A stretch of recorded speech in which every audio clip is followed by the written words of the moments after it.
Our experts explain William's very personal birthday message to Catherine, how Zara escaped a terrifying horse accident just months after her mother Princess Anne had one of her own, and the strange reason the royal family want Meghan Markle's new show to be a success. We've got another great show for you. Hello, Happy New Year and welcome to Palace Confidential. It might be a new year, but we've still got all our old favourites for you. On the panel this week is the Daily Mail's royal editor, Rebecca English, the Mail on Sunday's royal correspondent, Natasha Livingstone, and of course the Mail's diary editor, Richard Eden. Welcome to you all. Happy New Year. Happy New Year. Happy New Year. Now, a reminder that if you like great royal videos like this, and I'm assuming you do, hit that subscribe button. It's the one with the bell if you're watching on a TV. It's free and you'll never miss another episode. And if you missed our special hour-long episode where Rebecca and Richard answered all your royal questions, what on earth were you doing all holiday season? Don't worry though, stick around as it will be playing straight after this. Right, let's get to it. And before we get started, we should, of course, wish Catherine, Princess of Wales, a very happy birthday. There was a beautiful new portrait, which you can see now. And there was this very personal message from Prince William. He wrote, "To the most incredible wife and mother, the strength you've shown over the last year has been remarkable. George, Charlotte, Louis and I are so proud of you. Happy birthday, Catherine. We love you. W." Oh, Rebecca, that's nice, isn't it? What do you make of it all? Nice and really unusual, actually. Because, yes. You know, on birthdays, they will wish each other happy birthdays on social media, but they would only get a really kind of new picture or a personal message for what they call landmark birthdays, 30, 35, 40, you know, something like that. And I'd actually checked a couple of days ago with Kensington Palace. They were like, I don't think we will be doing anything special, but they'd obviously had a change of heart, and I think it really does reflect. Or they were lying to you. Never. I think it really does reflect the last 12 months of the Wales's family life and how difficult it's been. And you know, William, he's emotional in private, but not kind of overly prone to showing them in public. But I think it was his way of just saying, look, you know, it's been a rough year, but we've got through it. It strikes me slightly paradoxically that in recent times they've put a lot more effort, the Waleses, into looking more relaxed. I see what you're doing there, and actually I think the portrait's lovely because it is a formal portrait, but it is also a very relaxed one too. But I do think this really is driven by their experiences of the last 12 months. You know, when you face something as life-changing as cancer, I think you lose your inhibition slightly. Yeah, I think that's probably very fair. But you've also written a piece, haven't you, on what 2025 might actually look like for the Princess of Wales after all the horrors of last year. Yeah, I did a big feature that ran on the Mail on Sunday at the weekend. I thought it was just a good opportunity to look back at the last 12 months and ahead to the new year and what it's going to bring for Catherine. And I think what's very interesting is there is no doubt she's in a much better place than she was 12 months ago. Because let us not forget, we were sitting here talking about her birthday last year. A week later, she was in hospital having this major abdominal surgery. And gosh, was that really the timeline? I don't remember. I know, it's gone extraordinarily quickly. Yeah. And, you know, as I've written before, and I stress again in this piece, people shouldn't underestimate how unwell she was when she went in for that surgery. It was planned. She wasn't rushed in as an emergency case, but don't underestimate. My understanding is how serious it was, and obviously that was before she even got a cancer diagnosis.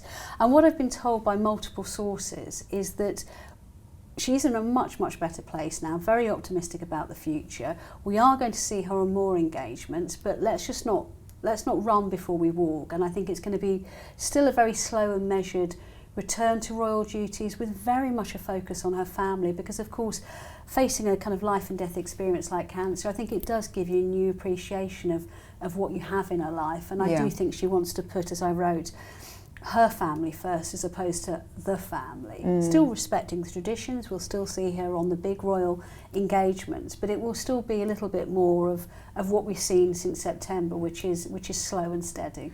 What do you think, Richard? It's so interesting, isn't it, when you think back to the last 12 months and Catherine's absence from the world stage, and it just really highlighted how important, what a key member of the royal family she is. So how do you think the royal household will manage the tension between looking after her welfare and bringing her back to the normal royal schedule. It is tricky because I think the last year has emphasised that Catherine really is the royal star attraction, and so obviously she was much missed, and everyone will want her to get back and be, you know, fully active again, but at the same time her health is most important. So there are sort of conflicting forces at work, but I think she will, from everything I hear, she wants to do as much as possible. William does too, but as Rebecca says, that they will kind of try to take it steady. Yeah. So we'll see how the year pans out, I think. But it's certainly going to be different. We'll see a lot more of her, obviously, than we did last year. So I think,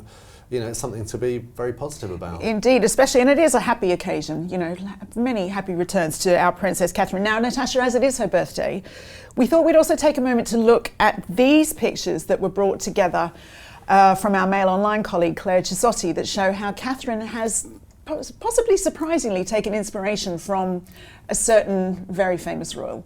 Yeah, I think even though, as we were saying recently, I think they have made an effort, Kensington Palace and Catherine in particular, to be more casual. When she's on formal engagements, her dressing is very traditional and kind of like the late Queen, in that I think the term is monochromatic dressing. So it's kind of from head to toe, one often quite bold colour. Often she wears a lot of burgundy. I think it was at the Korean state visit last year, it was like a really vibrant red colour. She had a really big hat. And it's everything. It's hat, the shoes, it's the bag. All the way down, yeah. And the late Queen used to do that, and I think it's a way of being memorable and looking great in photos. And yeah, that's something that she has done and, you know, continues to do. And it's clearly, you know, she definitely does well in the papers. And it definitely, you know, she's always been a fabulously stylish dresser, Rebecca, but that does seem to be a new point of, she's really making a point of being monochromatic.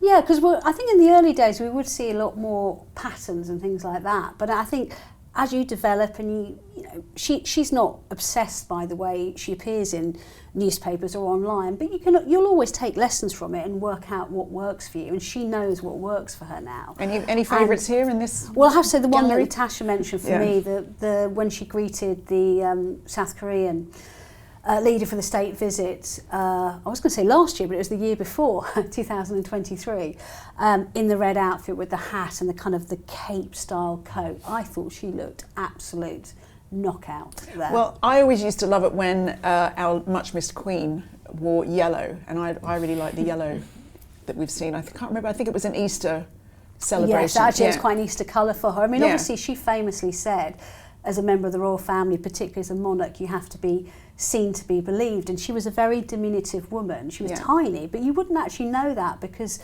she was so large in stature and in presence, and that was in part to how she dressed. Well, what you call monochromatic dressing, I call human highlighter chic. no one's really picked up on that. I think we should run with it, make it a thing for Catherine. Now, Richard, I want you to take us to Australia for a moment, where Princess Anne's daughter had, unfortunately, a bit of a near miss with a horse. Yes, this is Zara Tindall. So at this time of year, every year, she and Mike, her husband, go to the Gold Coast to promote the Magic Millions equestrian event. Zara's a paid ambassador for that. And this year what happened, it was a bit nerve-wracking because she was taking a photo call on the beach with the horses behind her, and one of them reared up and then sort of came down on top of her. So it was sort of worrying moments. We think back to, you know, her mother was knocked unconscious, and we think that was from a kick by a horse. So obviously there was a bit of worry there, but typically Zara didn't look too ruffled. She sort of turned round, shrugged it off, and it happens all the time. Horses are terrifying. They can be, but she has lived her whole life with horses, so she's definitely not scared of them. Oh my goodness. Natasha, Zara and Mike have been really busy in Australia, haven't they? What have they been up to? Yeah, well, as Richard said, they're very involved with the Magic Millions racing event in Australia. Sounds too much like Magic Mike to me. Not quite as exciting as that. Can you quickly explain it for anyone who doesn't know? Well, I mean, it's racing, and they raise a lot of money, don't they? There's auctions, horse auctions. It's kind of like a big money-raising event in the kind of horsey world, which, as you say, Zara grew up with horses. They're kind of really connected with that. And Zara and Mike, Zara, I think, actually competes. She competed in 2 races so far. I don't think she actually won any money. And then they do presenting together. I often see on TikTok that they're often very affectionate towards each other. They look super relaxed, and yeah, Mike will be there with the microphone, say, "Come on, there's this big race down. Get out of bed, have some coffee, and come enjoy it." So yeah, they kind of generate interest in it and kind of participate as well. And really, I think they get to just enjoy the sunshine in January when it's pretty rainy here in England. I mean, very smart. They're husband and wife, but they're also mates, aren't they? You can just tell they've got a really good relationship. Yeah, absolutely. Yeah, they're very relaxed. They always seem together. What did you make, Rebecca, of? There was a piece on Mail Online by a colleague, Angela Mollard, about this is what the way that Zara and Mike present in the world and the way they live and sort of like run their real life and their royal life is what Harry and Meghan could have had. Yeah, that was on Mail Online, and actually I thought it was quite an interesting take on it. I mean, obviously they're starting from a slightly different ballpark, because obviously there's no chance of Zara becoming Queen. Although I can imagine some people would quite like that. Well, yes, I suppose there could be a major disaster, but there's very little chance. Although I think a bit like her mother, Princess Anne, I could see her making quite a good no-nonsense one. And obviously Harry was once direct heir to the throne and is still now 5th in line to the throne. So there's slightly different starting points. But I thought she made a really interesting case that actually, if they had not done so many takedowns of their family, and that's one thing Zara has been, is nothing but incredibly loyal to the royal family, and actually not insist on trying to have this half in, half out role. Just said, look, we're going to go out and do our own thing, but we'll support you from afar. Then maybe that's what they could have had. I just thought it was quite an interesting, maybe kind of sliding doors moment. It is interesting. I suppose the pushback is that Zara didn't live with the same scrutiny that Harry did, and didn't have the same public tragedy that Harry did, that sort of really did a number on his mental health. True. Yeah. Although she was, I mean, especially in her kind of rebellious youth when she had tongue piercings and things like that, she wasn't an unfamiliar figure in the pages of the papers, but, I think she handled it in a slightly different way. Now, speaking of the wider royal family, it feels like a million years ago already, Christmas, but let's talk about it. Let's reminisce. The royals were all there, celebrating Christmas at Sandringham. How do you imagine that might have gone? God, yeah, I wrote all that, and that does seem like a lifetime ago. It was only about 10 days or so, wasn't it? But yeah, I actually volunteered to work Christmas because I knew it would be such an interesting... What a soldier you are. Because I knew it would be such an interesting kind of event to write about, particularly this year, because obviously given the year both the King and Catherine have had, and we saw, I think as I predicted before Christmas, one of the biggest turnouts for years. Queen Camilla's children, grandchildren were there, not that we saw them publicly, and I checked with the palace on that because they didn't join them on the walk to church. And that was, I think they were making a point, they're there as family members, but particularly her grandchildren, they are private individuals as well, so they don't really want to enter that public life. We saw Princess Beatrice, which we'd initially been told she wasn't going to be there because she was going to stay with Edo's family. That's right, we discussed that at length, didn't we, in relation to Andrew. And there was a last minute decision because she's in the 3rd trimester of her pregnancy and she was advised not to fly, that she would stay. And actually I was told that it was because she really wanted her daughter Sienna to spend some time with her cousins, which she doesn't get a lot of chance to do, so that was really important to her. And obviously then we also had the King's speech, which I think, as I kind of teased to you guys before Christmas, there's going to be something a bit different about it, but I was sworn to secrecy, and it was that he did it out and about, not in a royal residence. He did it in this beautiful church in Fitzrovia. And I thought it was a really clever speech because it referred to everything they've been through this year, but not in a very mawkish look at me way. He really wanted to use that experience to pay tribute to the amazing health professionals in this country that help him and other people on a daily basis. So I think that's been really admirable of both he and Catherine, always very careful to appreciate that so many people are dealing with that disease and the fallout of it. Yeah, 100%. I mean, that has been a driving force in every public pronouncement they've done on it, and it's been a thoughtful one, and that's one that's come from the principals themselves. They don't want it to be a a woe is me, because they acknowledge they are in a privileged position as regards their treatment. But it, as I said in my piece about Catherine at the weekend, that still doesn't negate the sheer terror of being told that you have a potentially fatal disease. And when you say principals, just for our American viewers, who would that be? The senior royal figures. Yeah. So we refer to them as the principals, the King, you know, the Queen, William, Catherine. There you go. Every day's a school day. We love that. Well, let's turn to some of your comments now. And on Boxing Day, we put out a special question and answer show with our own Rebecca and Richard, all suited and booted and tuxed up. Everyone loved it. Now, that inspired Dad CA to write in to say, brilliant programme, have watched it twice. Wow, Dad CA, we love that. Did anyone else watch it twice? Do tell us in the comments below. Now, last week we also put out a marathon episode where we rounded up the best bits of Palace Confidential from the second half of last year. Here are a couple of comments that you gave us from that. Like a lot of you, Susan Heflin was delighted to have another look at the King's hug with the New Zealand women's rugby team. She wrote, for a king to do a group hug is one of the most down-to-earth moments I've seen, while Louise Beer had this to say about Harry and Meghan. It's time those two had their titles removed and they were taken off the royal site. They haven't been a part of the working royals for over 5 years. Time to get rid. I don't think you're alone with that sentiment. We hear that one a lot, don't we? Linda Brown asks, can't Harry and Andrew be removed as councillors of state? Bang that drum, Richard. Yes. Exactly, yeah. Yes. Now, Cynthia Mackenzie has a direct solution to get Andrew out of Royal Lodge. Pretty simple. Shut off the electricity, gas and water. that might work. Annie comes in with a reasonable sounding question. I just don't understand if Prince Andrew must move, why they don't find another place that both he and the King would be happy with. Surely there is a property somewhere like that he would like. No? I can kind of guess what you're going to say, Rebecca, but what do you make of that?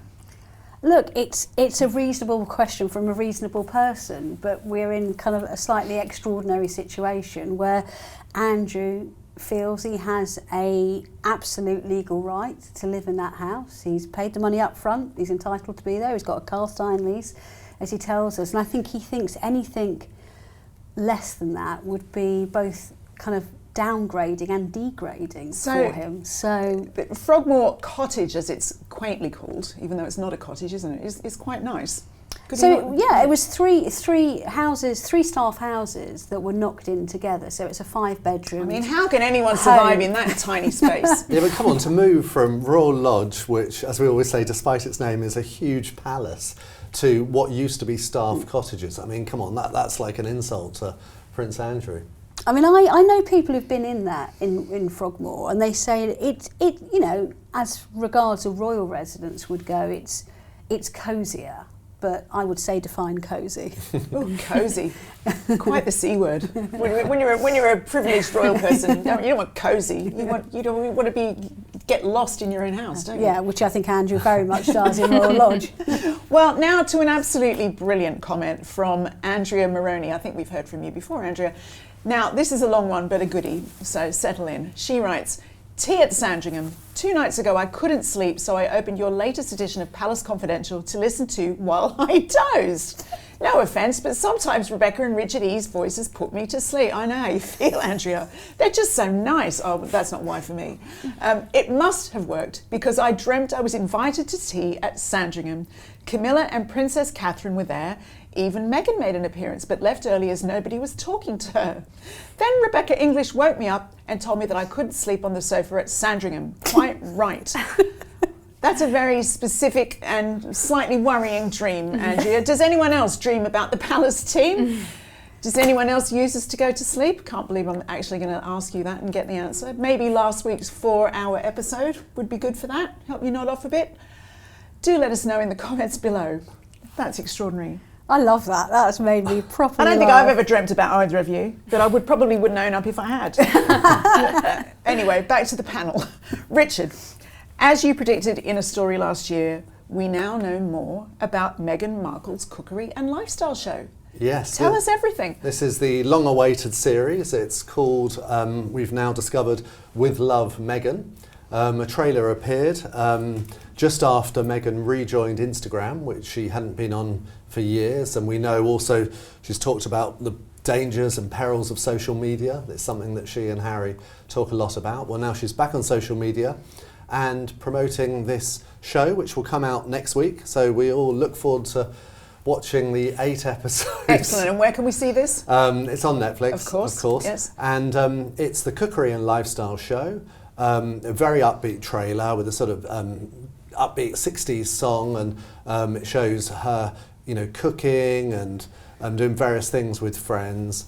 So yes, we look forward to watching it. Well, I like a recipe show. I can't wait. Natasha, there was a few people pointing out what they perceived as a blunder in the promo video on Instagram. Yeah, so this is part of Meghan's return to Instagram. Obviously, she was off it for a long time, and she posted a couple of days before this documentary was formally announced, sort of quite a stylised video of her running sort of very casually through the sand, barefooted, which is something we obviously know she likes to do, and kind of, writing 2025 in the sand in a very kind of seemingly spontaneous way. And then as everything is with the Sussexes. Yes. And then some very eagle-eyed viewers noticed that actually in the route to her running to do this, there were kind of other sort of drafts of where she tried to do this, and it obviously hadn't worked out very well, and she sort of ran over it. Maybe suggesting that it wasn't the sort of like random, spontaneous, happy act, and maybe something a bit strategic, which is obviously something people think the Sussexes do perhaps quite often. So yeah. So you guys going to be watching the programme? We have to. What we're paid to do. Yeah. Of course. What made me smile about it, I think, was that it was all about, she kept saying about elevating the everyday. And I was thinking this morning as I was making my son's packed lunch, I was like, I might elevate the sandwich. I buttered the bread, I put a slice of cheese in it, put it together. I mean, the thing about... What, you're not one of those Instagram mums who makes little smiley faces with the sandwich and a little cartoon character with the cheese? Sprinkle some edible Shame on you. flowers over it or something like that. Yeah, it the did thing make about me this smile. programme is, obviously, Meghan is not a cook, she's not a chef. She's done recipes before on her old blog, The Tig. But essentially, whether this programme's any good or not will depend on whether people enjoy watching her, they enjoy being in her company, whether they like her, essentially. So it will be a really interesting test. It will be. I'm really looking forward to seeing it, actually. Now, Rebecca, they did pull at the heartstrings, didn't they, with a video about their dog that had everybody talking this week, the Sussexes. Yeah, little guy. I mean, look, you are Richard, big dog lovers. And what about, do you hate dogs, Natasha? No, Is I grew up with when lots she's of dogs. inclined? I didn't I know have a whether chihuahua. Natasha had dogs, Yeah. but I know Yes. we've got dogs. And, so I do feel enormous sympathy. It's like, it's a hole in your heart when one of them goes. And Meghan's announced that, sadly, that they've lost Guy. And she's had him since, before she met Harry. She adopted him as a rescue in Canada, so he's kind of been there, through kind of, the good times and the hard times throughout the last few years.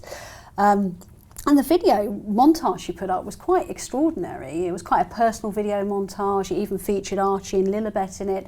Not their faces from the back of them, but you could hear their little voices singing songs about Guy and talking about him. So, I do feel sorry for them. And I know Harry was very fond of Guy. I mean, I completely forgot about this. One time a couple of years ago when I was before Megxit, I remember being in Kensington Palace about to cover a reception that William was at, and I was kind of in their kind of private area in a little waiting room, and suddenly Harry walked through with Guy at his heels.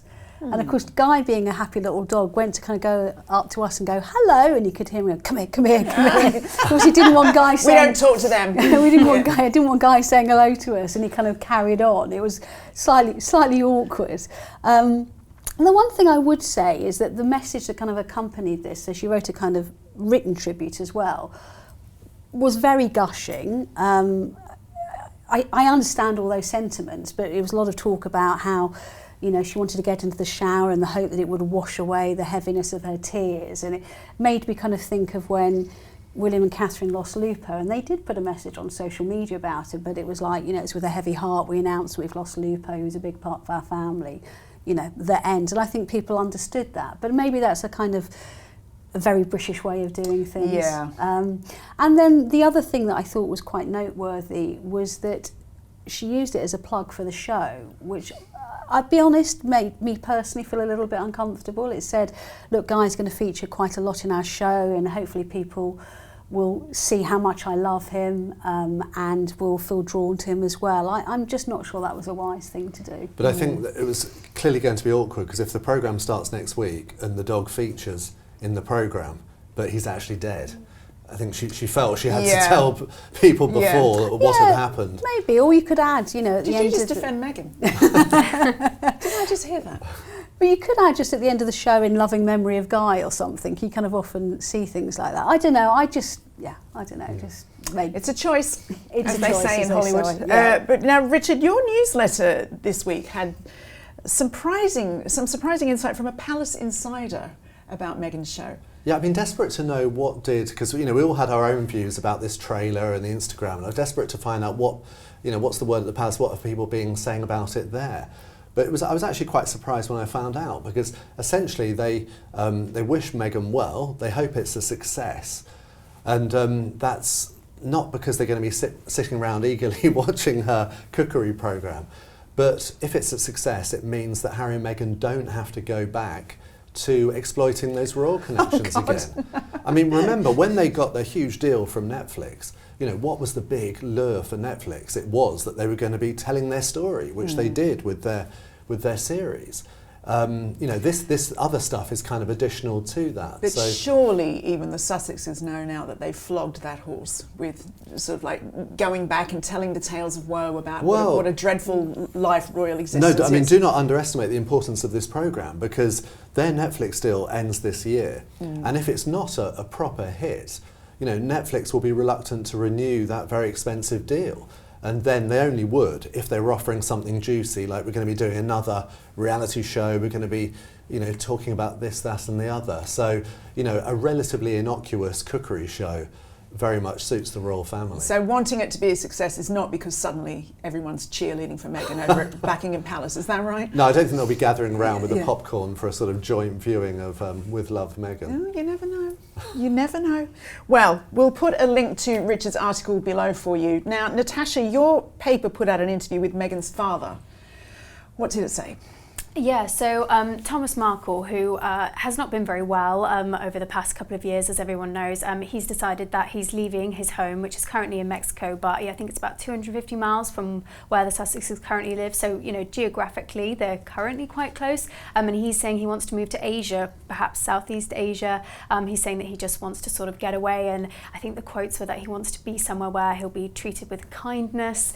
So clearly he's kind of feeling at the moment that he's very much left on his own. I mean, the piece noted it was by my colleague Caroline Graham, who's based out in LA, and she's kind of developed a bit of a sort of relationship as a contact over the couple of years, and they're quite close. And he was saying that he's never even met any of the children. Obviously he's never met any of the royal family. He's very kind of separate from his daughter's life, and he even in his house currently has photos of Meghan's former marriage, her former husband. So in terms of kind of where he is and where his daughter is, they're clearly very separate. And so the interview kind of looked at where he is now, his relationship with Meghan, which is pretty non-existent, and then basically the big news is that he's going to be moving far, far away from his daughter. What a contrast between this idyllic life that Meghan's portraying on screen with the wonderful, everyone's happy, with the cookery show, with the Instagram and loving messages for her dog.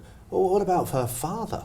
This is the man who's never even met his son-in-law. It's a terribly sad situation, but surely... It is sad, but I think these family dynamics are always so complicated, aren't they? We don't really know the ins and outs of their relationship prior to her becoming a member of the royal family. But remember that in Mexico, he's not that far from their home in California, but once he moves to Southeast Asia at the age of 80, I mean, it's really not great, is it?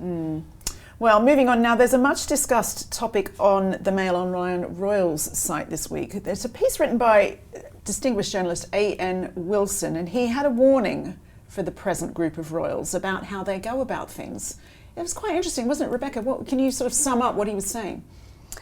Yeah, I mean, A.N. Wilson's a brilliant writer. He can be quite critical of the royals. There's a lot of stuff I disagree with him on, but I think he wasn't making some unfair points in this, actually. And he was saying it's a delicate balance for the royals as to how they move forward. As an organisation, they need to develop They can't stay stuck in the past forever, but it's important for them not to entirely abandon the tradition and the history that makes them so popular. And he particularly made the point about the church and the military.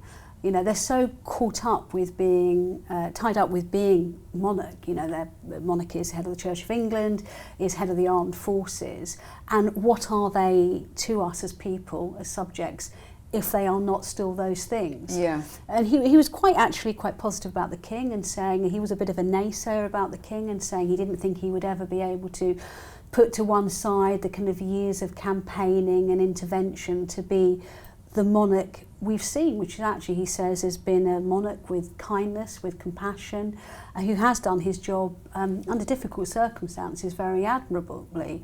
But he was saying, he referred to the interview that William gave to us when we were in South Africa about wanting to be royal with a small r, not a capital R. And he said, maybe think about that. You would shrug that off maybe at your peril. I think it was really interesting what he was saying, isn't it, Richard, that it's like, you know, without those very visible, obvious connections to our big institutions, the church, the military, it's like basically they're just celebrities. They're not the royal family. Yeah, I mean, what was the royal family for? Yeah. Initially it was to lead us into battle and that sort of thing. So, you know, now they're doing that on a more symbolic level. I mean, because there have been some suggestions, for example, that William and Catherine might not insist that Prince George, for example, does a stint in the armed forces.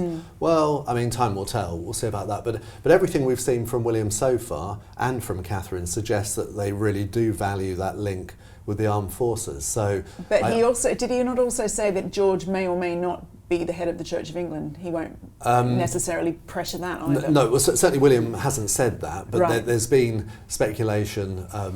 But that's sort of almost out of William's hands. That's a question of sort of disestablishment of the Church of England and that sort of thing. But it is, yeah, it's that contrast between how to modernise And stay then traditional. at the same time keep the purpose of the royal family. How will they do it? Time will tell. Yeah, I thought you were going to tell us, Richard. I think you were the one you only got all the answers, you lot. Well, we'll come back to Catherine in just a second, but before that, you can hear that. You know what that means. It's time for the Unsung Royal Heroes section of our show. Natasha, a regular favourite here, Princess Anne. Once again, she has come top of a rather prestigious table.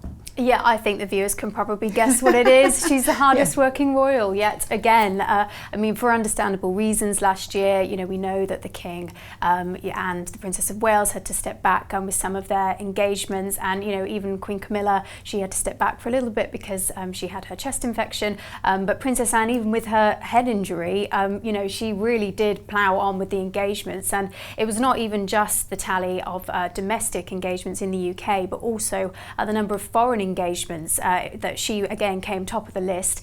She was pretty much up there with Sophie, Duchess of Edinburgh, but on air miles it was Princess Anne that, you know, travelled the most. She went to Sri Lanka. You know, she's all over all the time and just continues to do it. So yeah, definitely a favourite and unsung hero. Does she do it? Now, we were just talking about modernising and what that might mean. In terms of like slimming down duties. It feels like we won't ever see another Anne again, will we? Yeah, I mean, hopefully she's not going to hang up the reins anytime soon. Who else is going to carry on with those hundreds of engagements? But you're right. I think, you know, William has made clear that he sees doing slightly less engagements a year as a kind of trade-off for being more involved with a smaller number of organisations, and he's been quite open about that. I think that might change when he becomes monarch, because there's going to be certain things he has to do. There will be affairs of state he has to deal with. But I think, you know, once we don't have the King and Princess Anne, you're right, we won't see the likes of the people who are doing 400 or 500 engagements in a year. And I, for one, I think would be quite sad to see that, because I think there are certain things that we expect of our royal family, and it's to be there cutting the ribbons and shaking the hands. It means a lot to people. You know, it's like it probably passes by in a blur for that royal household member doing the hundreds of engagements, but for that one charity or that one local organisation that gets that visit, that it means everything, doesn't it? And I said that was very interesting after the King's accession. That's something I noticed that was different from his late mother, understandably, because they were 70 years apart. But he was very keen after his accession to go out on the streets, meet people and shake hands and look people in the eye and take their good wishes on board personally. And I think that was a signal for the way his monarchy would be. I think that surprised some people, but it was very, very... Yeah. It was well meant and it was instinctive, but it was also, you know, a very, very direct way of speaking to people and just saying, you know, I'm here. And I think that we need to make sure we, you know, continue that personal one-to-one quality. Well, you know, first episode of Palace for 2025, and it's clearly going to be another unpredictable, fascinating year, don't you think? But hopefully with a bit normality than we saw. But it's like there's always something incredible going on. It's like it feels like a real sort of like, you know, there's a lot going on with the royal family. I think the thing is, 2024, after obviously a very tumultuous few years, we'd seen, obviously we had the COVID crisis, but we had the whole Prince Andrew scandal starting, we had the death of the Duke of Edinburgh, we had the death of the Queen, we had the whole Harry and Meghan departure, we had the coronation, and I know certainly the royal households were really looking forward to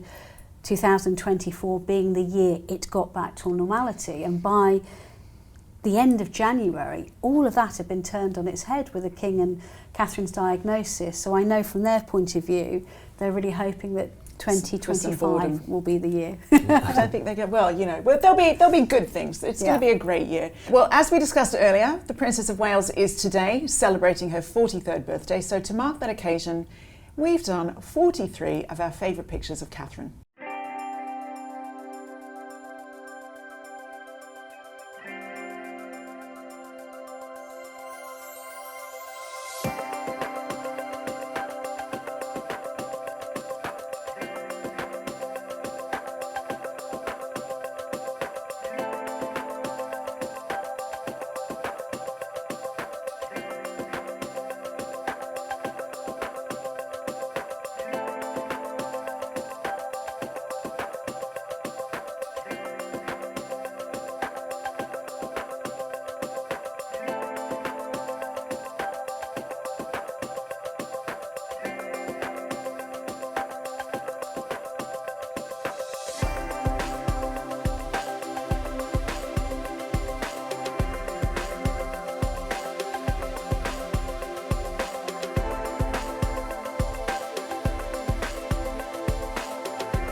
Well, again, a very happy birthday from all of us here at Palace Confidential to the Princess of Wales. A reminder that up next is our special Q&A show, so you can click here for that.